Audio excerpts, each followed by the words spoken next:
bismillahi rrahmani rrahim. darsu capanɗe tati e goaɓa on e nder deftere hisnul muslim yo Allah hisingen hiɗen e nder du'aji du'orte ɗin ka nder julde e nder ɗin du'aji du'orteɗi ka julde hiɗen e du'a du'orteɗo on hakkude sujuudeje ɗen ɗiɗi.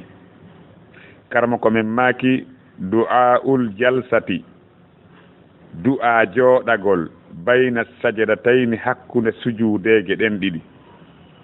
du'aul jalsati, du'a jooɗagol bayna sajadatayni hakkunde sujuudeje ɗen ɗiɗi e hino kañum du'a on. rabbi ighfirli, rabbi ighfirli, ɗum ɗon tunno yona.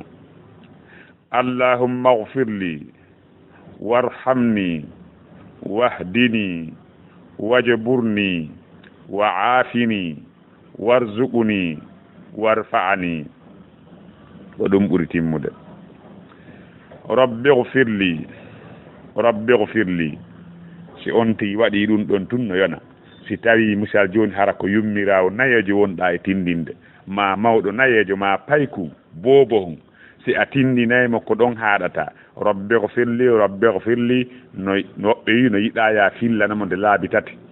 si tawi noon ko towuɗo yo ƴettu leydi on, c'est pas obligatoire on tigui hawtodir dowji on wo leydi on wo.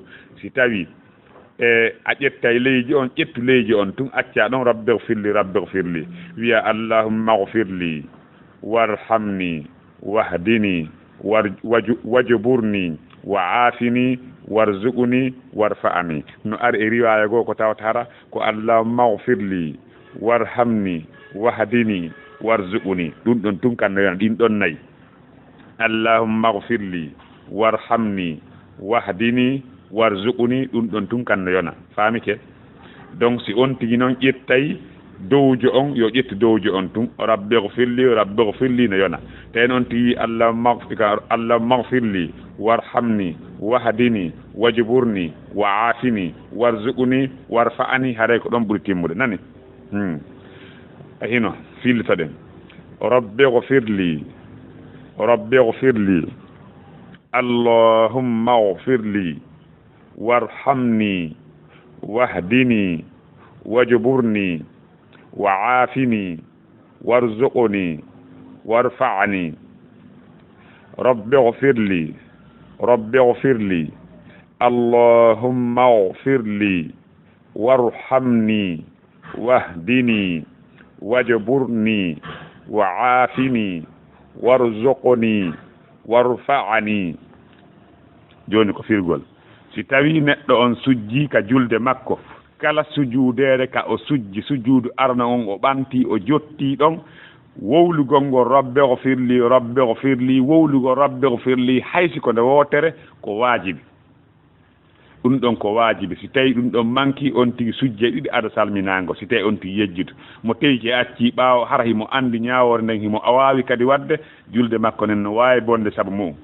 donc haray rabbi ighfirli nde laabi tati no yiɗa on tigi fillitode laabi tati hay fii ko ɗiɗi windi ɗo. c'est pourquoi hadisi on koye Hudhayfa ibn Yamani ƴetta ɗum si en daari e on hadisi ɗon ka nelaɗo juulirno ɗon Bakara watti Ali Imran aka watti Nisa'i watti Ali Imran, ko noon ardigoye ɗon mi falja ko Nisa'i ɗon ari si Ali Imran ari ha darɗe ɗiɗi ɗen o salminde o ka subaka. si en daari ɗon en tawi na rabbi ighfirli tun o wolayno ɗon o filtono laabi buy ko ɗum wanno yiɗa fillitagol ɗon. si woɗi on ti yoɗinde laabi tati hara ella ala e mum.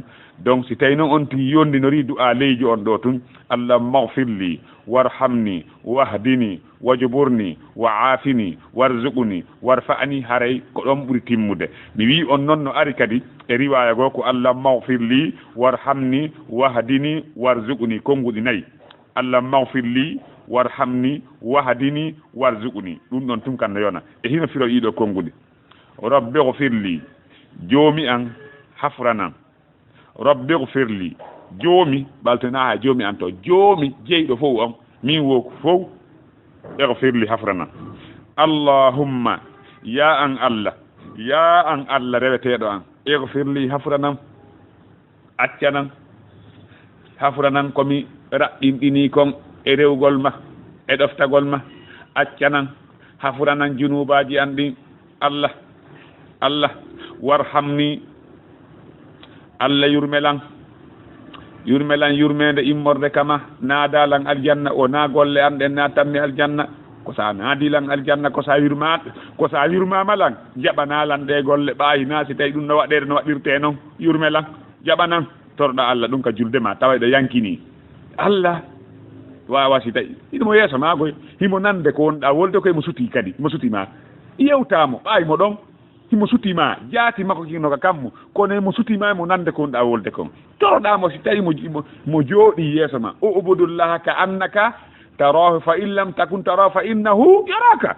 allahumma yaha an Allah ɓayna si ala nande ko mun wolde kon ɗo ɓayna sa sutakilan ko mun wadde kon ɗo irfirli hafranan junubaji an hafranan komi raɓɓinini ɗoftare ma warhamni Allah yurmelan jaɓanalan ko komi rewma naadalan aljanna na gollande na tammi aljanna wahdini Allah hawrindinan e sawaba fewnan ittan ka boni ton fewnalan e gollugol ko moƴƴi fewnan e wolugol ko moƴƴi fewnan wajburni walkanan palji an ɗin fof uddanan jol koye ella hoy ko fof ittanan ande hoye an koye fof ittanan sunoji an ɗin fof ittanan wajburni walka jabre ko walkugol walkanan ellaji an ɗi alamo ala ella kono walkanan ellaji an ɗi wa aafini Allah yaafolan hayfinanan immodde e jarrabuye e sattede anna e lahara hayfinanan e nawnareji feeñuɗe wirniɗi hayfinanan Allah yo Allah hayfinan kala nawniraɗo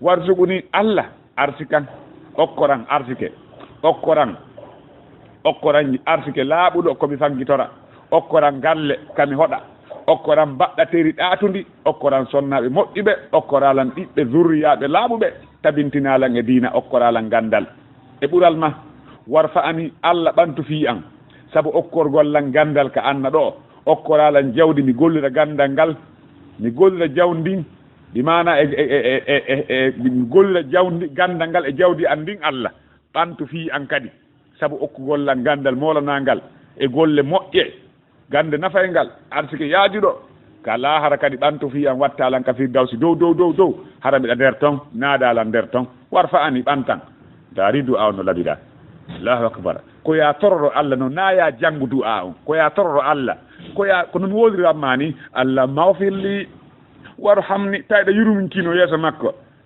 Allah mawfirli Allah hafranan ɗa suti honduma ɗum ɓa tayetto kan ɗo na taye ɗe won ɗon ɗo da tawa ɗa yankini Allah mawfirli Allah hafranan warhamni yurmelan wahdini fewnan wajburni walkanan palji an ɗellaji an nin fof walkan ittanan wa aafini hayfinanan warzuquni arsikan warfa ani ɓantan